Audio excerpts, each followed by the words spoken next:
اللهم أكرمنا بصباح تصفو به النفوس وتطمئن به القلوب وتشرق به الوجوه بنور التقوى. يا رب يسر لنا كل عسير ولا تعظم علينا أمر، واجعل لنا بكل خطوة توفيق وتيسير وأجر. يا رب يا رب اكتب لنا الخير والسعادة والرزق والرضا، وارزقنا السرور والهناء، وحقق لنا ما نتمناه، وارزقنا من حيث لا نحتسب. السلام عليكم ورحمة الله. ازيكم عاملين ايه؟ يا رب تكونوا بخير. النهاردة روتين خفيف كده نعمله مع بعض. كنست كده انا ما بحبش انفض الركنة، يعني بحب اكنسها كده بالمقشة الصغنطوطة دي كده. بصوا شفتوا الحاجات اللي تحت الركنة دي بقى، ده لب وورق لبان وحاجات كده لازم ايه من الولاد، يعني عشان كل قعدتنا هنا وكده، فعمر بيعمل معاها الواجب يعني. المهم هنا كده هشيل كل الشيلات بتاعه الركنة وهكنس كده من تحتيها. بتنضف اول المقشة دي على فكرة احسن من التنفيض كتير. هنكنس كل اي حاجة معايا كده في الركنة هكنسها كويس واشيلها، وهنحط الشيلة التاني مكانها. وهنا شلت الحافظة عشان ما رضيتش اكنسها وبعدين اشيلها، قلت اشيلها كده على طول علشان ايه هنفضها كده على بعضها على بره يعني. شديت كده الركنة من مكانها وهكنس. طبعا انا مش متحكمة قوي عشان انا كنت ماسكة التليفون يعني وبصور بيه، فانا هكنس كده هفصل معاكم وهكنسها كويس وهنمسح بقى مع بعض. هنا جبت دي مية على فكرة، مية سخنة جامد من السخان يعني، وبحط فيها كلور، بس كلور ابيض يعني. بس كده بحب اعمل بالمية السخنة والكلور عشان بتخلي السيراميك عندي الاسود ده بيلمع كده ونضيف وفاتح يعني. هنمسح كده مسحة كويسة، هنلمع تلميعة كويسة كده ونشوف هنعمل ايه بقى النهاردة. ما ننساش يا جماعة ندعي لاخواتنا في فلسطين، يا رب ربنا ينصرهم يا رب نصرا عزيز، ويشتت شمل اسرائيل باذن الله، ويزيح الغمة دي عننا كلنا يا رب باذن الله. المهم هنا كده همسح بقى كده كويس قوي. ما كنتش بعرف امسح كويس فبفصل وامسح كويس وارجع تاني يعني. هنا لمعتها كده تلميعة كويسة، وهنقل بقى الركنة مكانها عشان نعمل ايه الجزء اللي فاضل منها.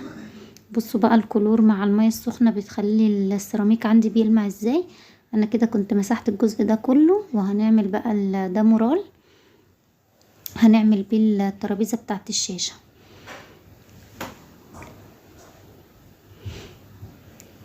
مش عارفة هي كانت معصلجة ومش راضية ترش، مش عارفة بايظة ولا ايه.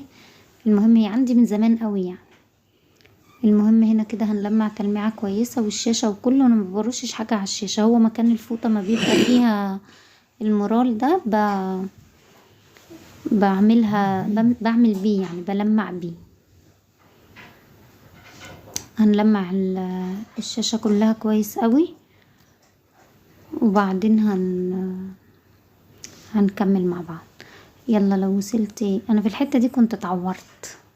اللي هو البتاع الذهبي ده حديد مش بلاستيك، فعور صبعي يعني. يلا الحمد لله.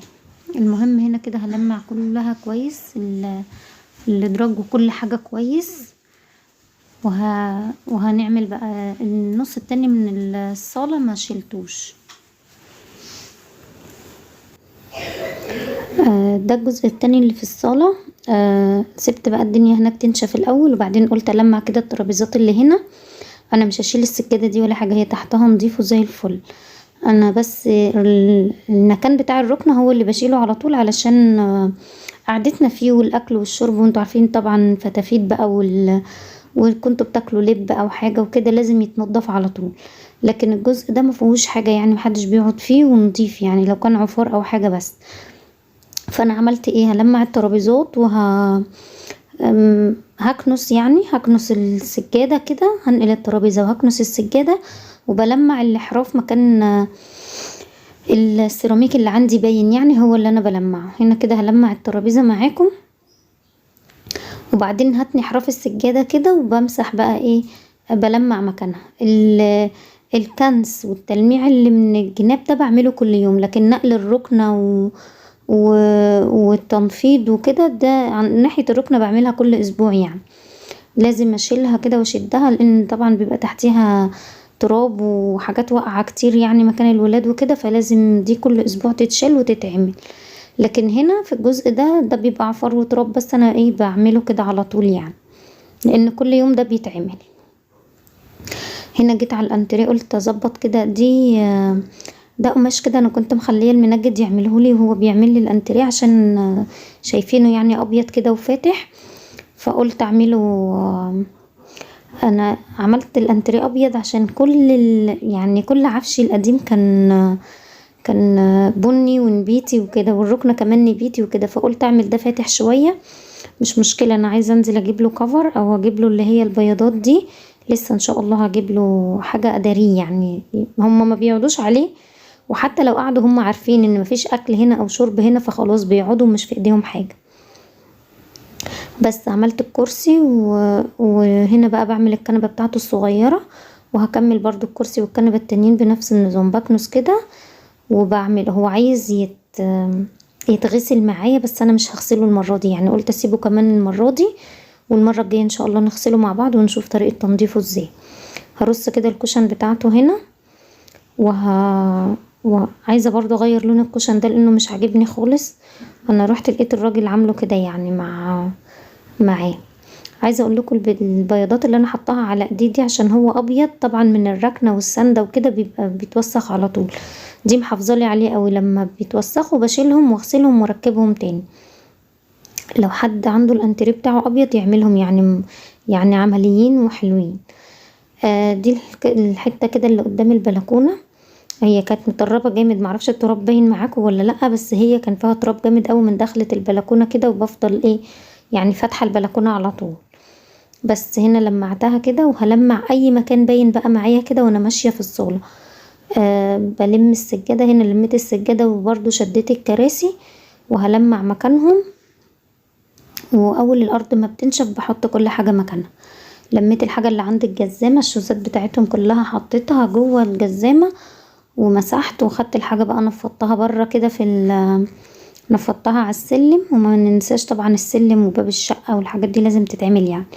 انا عملت باب الشقه وكنست قدام السلم قدام باب الشقه يعني وكده، بس ما صورتش الصراحه. بس هنا كده هنلمع. بصوا بيفرق قوي الكلور والميه السخنه في التلميع، لو بتمسحي يعني وكده وما بتحسيش بنظافه ولا لمعه في السيراميك ولا كده، جربي الميه السخنه، بس تكون سخنه جامد مغليه يعني، هي بتلمع حلوه قوي. واللي انا حاطاه ده كلور ابيض عادي، مش مفيش اي حاجه تاني معاه، وحتى ما حطيتش معطر ولا اي حاجه. بس هنا كده كنت نفضت السجاده دي، حطاها هنا كده ندوس عليها في الدخله يعني. التلفزيون وشنطه كده فيها كتب، دول هينزلوا على جنب كده، طلعتهم طبعا واحنا بنطلع الشتوي والحاجه بتاعتنا، في كتب كتير ظبطتها وكده عايزه تطلع يعني، فكل الحاجه دي هتنزل بقى واحنا نازلين كده هناخدها معانا. هنا كده بفرش السجاده، كان كل حاجه نشفت، ما بفرش غير لما الارض تنشف معايا كويس قوي، عشان ما السجاد ده صوف فما يعملش ريحه مش كويسه يعني، لو فردتيه وهو عليه مبلول في ميه يعني. بس هنرجع كده الترابيزه الصغنطوطه دي هنا، وهروح افرش هناك الحافظه برضو نفضتها بره، ما رضيتش اكنسها بصراحه، شلتها كده ونفضتها على طول. طبعا عمر كان رجع من الدرس ورمالي شنطته كده على الكرسي، هيشيلها دلوقتي. بس هنا هفرش الحافظه. بصوا انا بستسهلها قوي الصراحه يعني، السجاد مغسول جوه ومركون في الاوضه، انا مش عايزه افرشه، ما فرشتش غير السجاده الكبيره دي بس، عشان الارض ما تبقاش واحنا رايحين وجايين في الشقه يعني ساقعه علينا. والحته الناحيه التانية دي اللي احنا بنقعد فيها حبيت احط الحافظه عشان اشيلها وانفضها وامسحها كده على طول. ده معطر فريد انا بستخدمه، وحطيت بس بصوا بحب احط على الفرش نفسه، مش في الهوا يعني، برش بخ او 2 في الهوا والباقي كله على الفرش عشان تفضل الريحه ثابته معايا يعني. بس هنا كان عندي مفرش بسيط كده حطيته، انا لسه ما اشتريتش اي حاجه خالص، ولا ستاير ولا سجاد ولا مفارش ولا ديكورات ولا اي حاجه هي الحاجة لسه جديدة يعني، فانا لسه ما جبتش اي حاجة خالص. بس هنا كده عطرت الركنة والحافظة وكل حاجة، والدنيا هنا تمام معايا. وعمر قاعد بيتفرج بقى كده على الكرتون، قلت اسيبه وادخل انا على الحمام اصبنه، عشان كان دوره يتصبن بقى كده ايه، التصبينة اللي هي الاسبوعية مش بتاعت كل يوم. يعني الواحد كل يوم بيصحى يعمل الحوض والتويلت وخلاص على كده. لكن بتاعت الاسبوع دي بقى انا هغسل السيراميك كله والمراية وكل السيراميك ده كده والشاور وكل حاجة والبانيو وكل حاجة هتتغسل. هنا ده بريكس على فكرة، انا بستخدمه من زمان من قبل المقاطعة وكده، وحلو قوي، ويعني ريحته حلوة وبينضف كويس وتقيل مش خفيف يعني. حطيت شوية كلور ابيض كده على شوية بريكس، على ده مسحوق عادي اللي هو الباهي ده، حلو على فكرة، بينضف وريحته جميلة قوي. انا مجربه بقى يعني، شغالة بيه عادي. بجيبه هو مرة والاوكسي مرة، بحب ابدل بينهم يعني، وساعات بخلطهم على بعض، بخلطهم كده على بعض وبغسل بيهم. الغسيل بيخلي الهدوم برضو نضيفة وزي الفل. هندعك بقى، نحط كده دعكة محترمة، دعكة بذمة يعني. طبعا ما بدعكش جامد قوي كده، بس هو عشان انا مسرعة الفيديو. يلا بقى كده قومي تشجعي معايا، لو وصلتي لحد هنا في الفيديو وراكي اي حاجة اعمليها، شغلي الفيديو جنبك كده واعمليها. ما تركنيش نفسك كده وتقعدي تتفرجي وتنسي نفسك وتنسي شغل بيتك وكده. لا، احنا بنشتغل، واحنا على فكرة انا بفتح الفيديوهات جنبي وانا بشتغل، بتشجعني كتير والله. بس كده، وما تنسيش بقى تعملي لايك، ولو مش مشتركة في القناة وعجبك الفيديو اشتركي في القناة وشجعيني كده بتعليق حلو، لايك حلو منك يعني. بس هنشطف كده شطفة كده، وبعدين هنكمل بقى، هنغسل هدعك انا التويلت، بس ما جبتوش معاكم يعني، انا بدعكه كده مع نفسي. هدعكه دعكة تمام، وهعمل كل السيراميك اللي حواليه والارض وكله. طبعا الكلور بينضف اي حاجة. وهنا كده قلت اصبن المراية كمان معاكم. هنصبن كده المراية، بصوا هي شوية الصابون والسلكة دي بتخليها زي الفل، وبشطفها بالمية، وما بعملش بقى لا بمناديل ولا بورق ولا اي حاجة، ما بتسيلش ولا اي حاجة، ده مشطوفة كويس ومش عليها صابون، بتفضل نضيفة وزي الفل. هنا ده باسكت كده انا غسلته، ببقى ملياه كده وحطاه جنب التويلت في الحمام، عشان لو الوقت يعني دخلتي في اي وقت الحمام والمية قطعت او حاجة ما نحتسش يعني، يبقى فيه مية. بس كده، انا كده مش هدعك معاكم. انا ما عرفتش ادعك اساسا، ما كنتش متحكمة في المقشة يعني، فانا هفصل وهدعكه دعكة تمام كده، وبعدين ايه هرجع اوريهولكوا بقى في الاخر. هنا كده بعد ما دعكته كله وخليته زي الفل، انا عندي الحتة اللي في النص دي هي الرخامة بتاعتها كده غامقة ومش ما بتنضفش، هي اوف وايت كده مش بيضة، فمهما اعمل فيها ومهما احط عليها كلور واي منظف ما بتنضفش هي كده. بس كده هنشطف شطفة كويسة. وهنعمل ايه، خليكم معانا بقى اشوف كده هنعمل ايه. هسكت شوية عشان انا صدعتكم.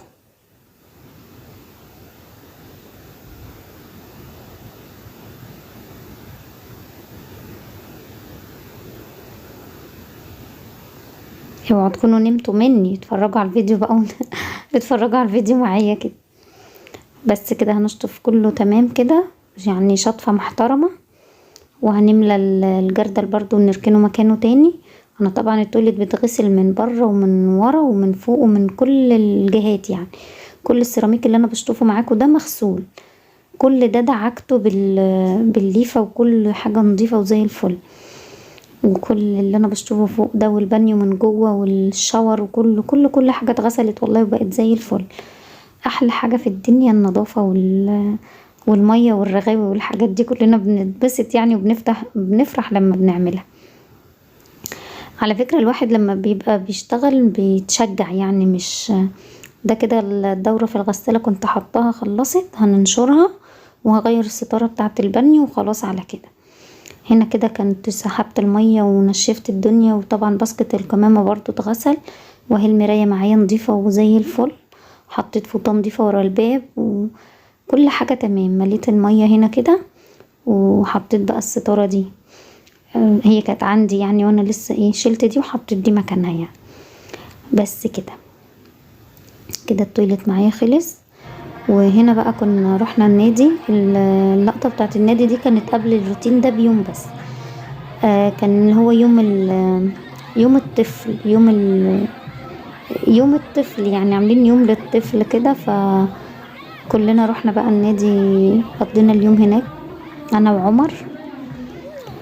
كان مبسوط يعني عشان هو كان تعبان بقاله فترة، بقاله حوالي 10 ايام ما راحش المدرسة، كان عنده سخونية جامدة وكده، وقلت اخده كده يتبسط ويتفرج على الباندا بقى والحاجات دي كده والكلاون والحاجات دي كلها.